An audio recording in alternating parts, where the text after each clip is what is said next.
Nei primi dell'Ottocento, un giovane ragazzo giocava giornalmente con un gufo nel suo giardino. Questo ragazzo di 11 anni accidentalmente un giorno rompe la gamba del gufo. La prima cosa che ha notato questo ragazzo è che nell'iride del gufo, quindi nella parte colorata dell'occhio del gufo, si erano formate delle strisce nere.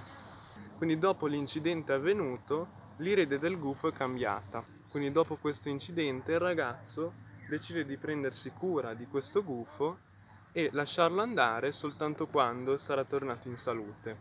Quindi dopo un lungo periodo di guarigione, l'iride del gufo è iniziata a tornare come era nello stato precedente. Questo ragazzo ha fatto una scoperta molto importante, che è la scoperta che l'iride è esattamente lo specchio di ciò che accade nel nostro corpo. In futuro questo ragazzo diventerà un fisico. Infatti l'iridologia è un metodo che determina la natura dei disturbi presenti in altre parti del corpo. Infatti l'iride, essendo connessa con il sistema cerebrospinale e quello simpatico, qualsiasi alterazione ne modifica il colore e la forma dell'iride.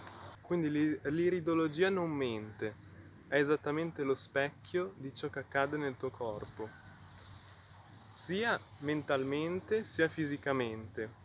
Diciamo che a me è una materia che ha molto colpito perché io qualche mese fa ho fatto una visita iridologica da un professionista qui in Thailandia, a Koh Phangan, e, e mi ha detto cose che io non le avevo detto e sapevo di avere e me l'ha riconfermate.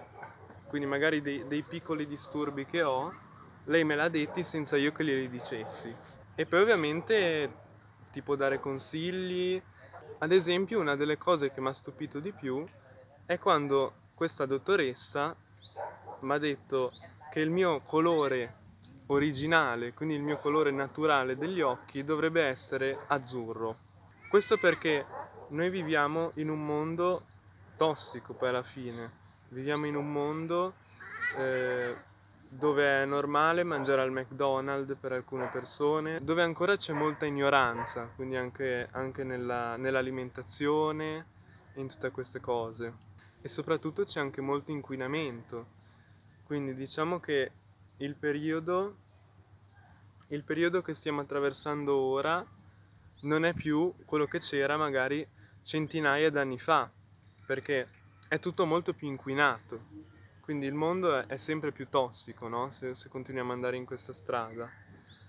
E c'è molta ignoranza, come ho detto prima. Diciamo che l'iridologia punta a- allo stare meglio, quindi mh, è difficile avere il 100% della salute perché, come ho già detto, viviamo in un mondo tossico, quindi dove l'inquinamento è ovunque, mh, dove c'è tanta spazzatura, il cibo non è più lo stesso. Però si può sempre puntare al meglio, no? E l'iridologia fa proprio questo. Quindi è uno studio molto dettagliato, scientifico,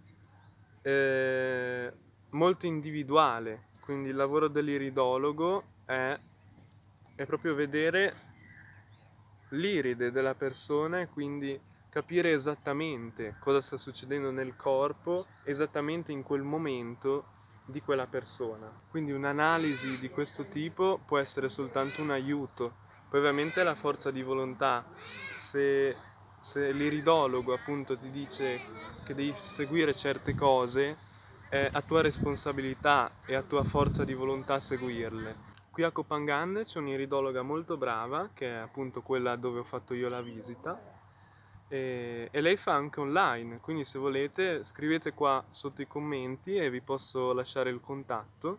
Mi faceva piacere condividere con voi questa mia esperienza perché diciamo che adesso sto facendo qualche video anche per appunto condividere le mie esperienze, magari possono essere uno spunto per qualcuno, per altri no. Eh, però magari a qualcuno può venire utile. Appunto, scoprendo già cosa sta accadendo nel nostro corpo, possiamo prevenire alcune malattie che sarebbe troppo tardi, perché nel momento in cui le persone arrivano a prendere le medicine è troppo tardi, perché oramai sei malato. Mentre, ecco, l'iridologia è un po' come le analisi del sangue, però è molto più dettagliato, è molto più preciso e quindi puoi scoprire cosa accade in tutto il corpo e quindi può essere un aiuto. Può essere un aiuto per tutte le persone. Prevenire è meglio che curare, quindi fatemi sapere cosa ne pensate sotto i commenti, iscrivetevi al mio canale se non vi siete ancora iscritti, mettete un like e ci vediamo alla prossima. Ciao!